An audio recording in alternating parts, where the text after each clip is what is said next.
Oke, balik lagi di pembahasan terkait self love gitu ya, dan sekarang kita akan dengar sharing-sharing dari Ayu dan Via terkait perjalanan mereka gitu ya. Aku mau denger dari Ayu lagi deh ya, karena tadi Via udah duluan, enggak deh, Mbak Ayu juga ya duluan, tapi oke, itu oke, nggak apa-apa Ayu duluan. Boleh nggak kamu sharing sedikit terkait, perjalanan self love kamu? Oke. Sebenarnya menurut aku kalau aku pikir-pikir lagi, kayaknya aku tuh baru bener-bener belajar tentang self love tuh waktu kuliah kali ya. Dan Oke. sebelumnya juga mungkin aku udah tahu ada self love gitu dan aku mungkin kayak, aku, cinta kok sama diriku sendiri gitu, tapi sebenarnya kayaknya aku belum paham gitu. Aku cuma Mmm, fokus tuh ngenal kelebihan aku aja dan terima diri yang ada aja, yang bagus-bagusnya aja gitu. mhm, Sementara waktu aku kuliah, aku kayak sadar bahwa self love itu juga merangkul kekurangan kita gitu dan mmm, ini kalau ada yang bisa dikembangkan, kita kembangkan gitu. mhm, Yang aku lakukan, aku coba untuk, eee, perhatian kali ya sama diri aku sendiri. Aku, mengenal diriku siapa gitu, terus habis itu setelah mengenal, aku coba memilah mana nih yang bisanya cuman diterima aja gitu ya, atau mhm, ada yang bisa aku rawat lagi, aku kembangkan lagi gitu. mhm, Dan menurutku dalam prosesnya sulit sih dan ini aku rasa ini proses seumur hidup kali ya gitu. mhm, mhm. Apalagi aku pribadi aku cukup kritis sama diri sendiri gitu. Kadang aku merasa keras sama diri sendiri, aku, rasa kayak nggak sayang sama diri sendiri padahal sebenarnya aku juga self love gitu, aku mencintai diriku tapi ada momen-momen di mana aku nggak terlalu sayang gitu sama diriku gitu. Jadi nggak stabil sih ya, naik turun gitu. Sih. Mmm. Oke, oke. Contohnya apa sih yuk, saat self love kamu tuh paling kuat tuh ketika kapan dan paling lemah tuh ketika kapan? Menurut aku sih, aku biasanya kalau lagi ngerasa, eee, percaya diri sama tubuh aku, sama Mmm, wajah aku gitu, dan aku berusaha untuk merawatnya, kayak misal aku olahraga dengan teratur, terus aku makan yang bergizi, yang teratur juga, terus aku mungkin merawat dengan skincare mukaku gitu, dan akhirnya aku jadi percaya diri dengan wajah dan tubuhku gitu. Sedangkan kalau misal aku lagi nggak self love, biasanya aku jadi kayak nggak teratur hidupnya, lifestyle-nya, jadi nggak olahraga, terus nggak, makan yang bergizi juga gitu, makannya sembarangan, terus, jadi mungkin males, ngerawat, kulit aku gitu. Sih, Kak, biasanya. oke, oke, oke, oke. Sip, sip. Terus kalau dari Via, kamu boleh dong sharing juga terkait pengalaman kamu? Kalau dari aku sendiri sebetulnya, mmm, mungkin sama sih, baru lebih kenal tentang konsep self love sendiri itu pas lagi kuliah.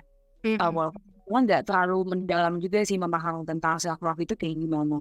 Cuma mhm, kalau aku berefleksi dari pengalaman-pengalaman sebelumnya, sebetulnya, komponen-komponen tadi dari self love-nya sendiri kayak misalnya berusaha memahami tentang diri aku, kelebihan dan kekurangannya, mhm, menerima hal itu, terus juga, berusaha merawat diri aku baik secara, fisik maupun psikologisnya.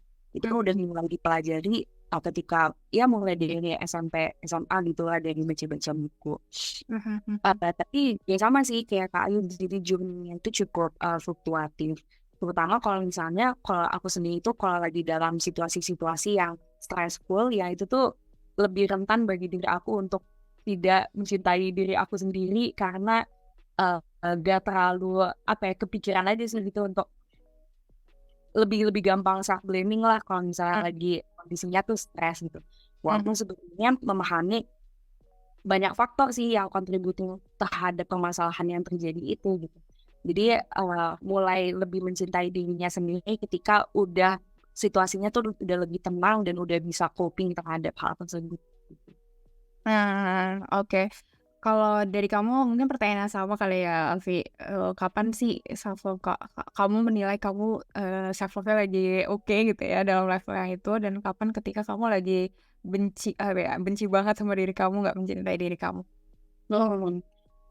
Mungkin agak menariknya kalau dari aku sendiri lumayan sangat, berkorelasi dengan, religius gitu, religiusitas. Jadi kalau misalnya Mhm, aku itu lagi cukup baik secara ibadah ya maupun, keimanannya lah gitu, itu aku mhm, menganggap aku juga lagi, sangat self love dengan diri aku karena mhm, dari ibadah itu aku bisa connect dengan Allah gitu ya dan itu juga sesuai kali ya sama value aku yang cukup sangat menghargai keislaman gitu di dalam hidup aku. Jadi kalau aku itu ibadahnya lagi bagus, Aku lagi merasa self love banget gitu. Di satu sisi kalau kita kan bahasanya futur gitu ya.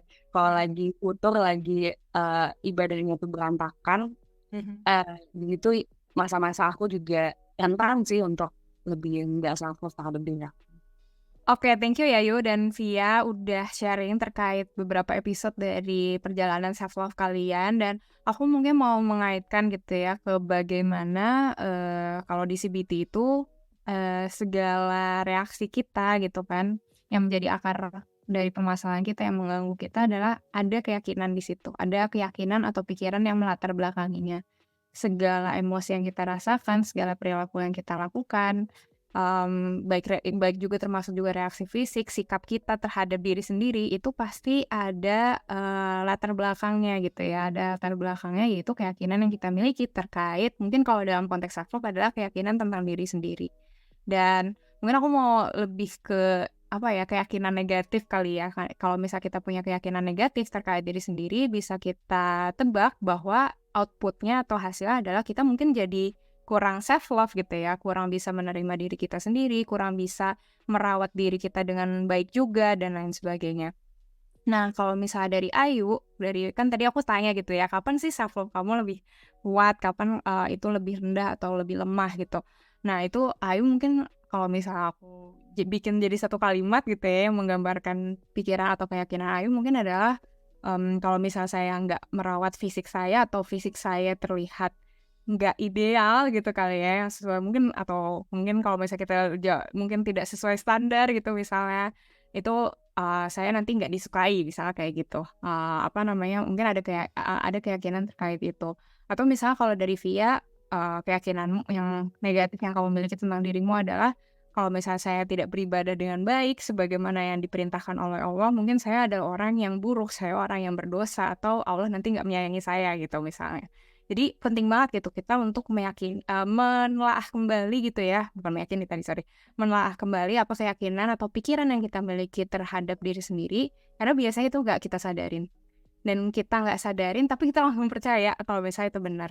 Jadi tahap pertama adalah penting banget bagi kita untuk coba melihat kembali gitu ya, menelaah kembali apa sih keyakinan yang kita miliki terkait dengan diri sendiri. Lalu coba next step-nya adalah coba tanyain kembali, apakah bener nggak sih, atau apa ya, membantu nggak sih pikiran ini juga gitu. Jadi kita tanya kebenarannya atau validitasnya, juga kegunaannya atau utilitasnya dari pikiran tersebut. Nah, kalau misalnya dari Ayu dan Via, pernah nggak sih kalian coba apa ya, menggali kembali kebenaran gitu ya dari pikiran yang kalian miliki atau keyakinan yang kalian miliki terkait diri sendiri yang negatif? Mungkin dari Ayu dulu, mungkin lalu diikuti dengan Via. Oke, iya bener banget sih Kak. Mungkin ketika kita lagi nggak self love, kita cenderung sebenarnya punya keyakinan atau pikiran-pikiran itu. Yang mungkin otomatis juga kali ya, jadi kayaknya aku buruk deh gitu ya, kayaknya aku unlovable dan sebagainya gitu. Biasanya aku kalau misalnya lagi sedih banget ya sedih dulu gitu ya, habis itu aku mempertanyakan pikiranku lagi, apakah benar aku misalnya aku buruk gitu, aku nggak cantik misalnya gitu. Itu ataukah aku orang yang nggak pantas dicintai lah gitu. Aku mulai menggali-gali kira-kira ada lagi nggak sih kualitas-kualitas lain gitu tentang diriku yang memang masih pantas untuk dicintai lah gitu misalnya. Karena kadang-kadang kalau kita ngeliat ke kaca itu kan cuman muka doang gitu ya, cuman badan doang, tapi apa yang ada dalam diriku itu ya nggak kelihatan gitu. Padahal itu juga bisa menjadi apa ya, aspek-aspek yang bisa menjadi alasan orang mencintai aku gitu. Pun kalau misalnya aku merasa aku kayak merasa kurang gitu ya, merasa tetap nggak percaya diri, aku coba untuk cari pendapat orang lain gitu, orang-orang terdekatku, apa kelebihanku, apa kekuranganku gitu ya. Pun kalau misalnya ternyata memang kayak aku mengetahui bahwa oke, ternyata memang dari tubuhku atau wajahku ini masih dalam tanda kutip kurang lah gitu ya. Ya aku akan terima bahwa oh mungkin emang ini aku sekarang, tapi bukan berarti aku membenci diriku ya, tapi aku mau berubah gitu, atau aku mau mengembangkan diriku dengan bisa merawat tubuh ya kayak tadi olahraga, makan teratur, terus merawat kulit dan sebagainya gitu. Yang perlu ditekankan itu ya kayak ya kita terima dulu gitu bahwa ini bagian dari diri kita, tapi kita juga punya kemampuan untuk mengubah diri kita juga untuk menjadi lebih baik gitu. Oke, thank you Yu. Kalau dari Via gimana? Mhm. Iya Kak, jadi aku sendiri pun merasa kalau misalnya lagi nggak self love sama diri sendiri gitu ya, hal yang terlintas di pikiran aku tuh ngerasa aku orang yang hina gitu dan Allah tuh tidak cinta sama aku dan aku tuh gak pantas mendapatkan cintanya Allah gitu. Dan pada akhirnya ujung-ujungnya adalah aku jadi benci gitu sama diri aku sendiri karena aku menganggap kayaknya Allah tuh udah gak bakal sayang lagi sama aku gitu. Dan caranya adalah betul tadi kata Kak Rai juga, dengan aku memahami dulu kalau misalnya pemikiran aku itu sebetulnya mungkin nggak sepenuhnya benar dan karena berkaitan sama value religiusitas juga gitu ya, jadinya aku mengingat dalil-dalil kayak misalnya Allah itu pasti insya Allah masih menerima kesempatan hambanya yang bertaubat selama belum mencapai nyawanya tuh belum mencapai tenggorokan gitu. Artinya masih hidup gitu lah, masih belum sakaratul maut. Dan juga aku berusaha meyakini kalau misalnya maha pemaafnya Allah itu masih lebih besar dibandingkan azabnya gitu. Jadi selama aku punya keyakinan itu dan aku berusaha untuk pantang menyerah, memperbaiki diri, dan setelah aku mulai untuk memperbaiki lagi ibadah-ibadah aku dan akhirnya aku bisa semakin self love lagi sama diri aku. Menambahin juga dan soalnya ada beberapa hal juga yang penting juga untuk kita lakukan untuk bisa lebih self love gitu. Tapi sebelum itu aku mau rangkum sedikit biar teman-teman bisa mengorganisasi gitu ya apa yang kita bahas. Tadi kita udah bahas tentang menelaah kembali gitu ya, apa sih keyakinan yang kita miliki terkait diri sendiri dan yang itu negatif dan menghambat kita untuk mencintai diri kita sendiri. Karena bisa jadi tadi ya keyakinan negatif itu belum tentu benar sepenuhnya. Jadi ketika kita sudah mengenali, kita bisa mempertanyakan kembali dan mungkin caranya juga jangan yang pasti salah nih, enggak juga, tapi caranya yang lemah lembut juga gitu. Yang caranya juga yang dengan rasa kasih dan cinta juga gitu kan. Apakah ini benar atau jangan-jangan ada kualitas positif lain yang kita lupakan atau abaikan. Dan untuk tadi ya, untuk memeriksa kembali validitas mungkin kita bisa sebutnya gitu ya, atau seberapa akurat keyakinan yang kita miliki, kita bisa juga gitu ya mendapatkan feedback dari orang lain.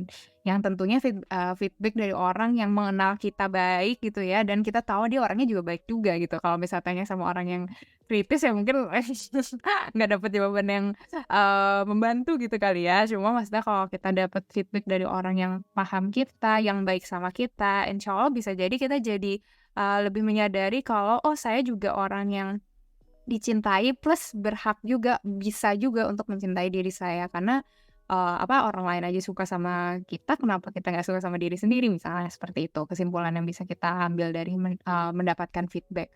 Lalu juga selain itu katakanlah ya misalnya kita benar adalah seseorang yang buruk. Kita katakanlah benar kita berbuat kesalahan, kita memiliki kekurangan yang sangat signifikan dan itu mengganggu. Katakanlah misalnya kita berbuat kesalahan, zina yang besar misalnya, atau menjadi pelaku kekerasan misalnya seperti itu.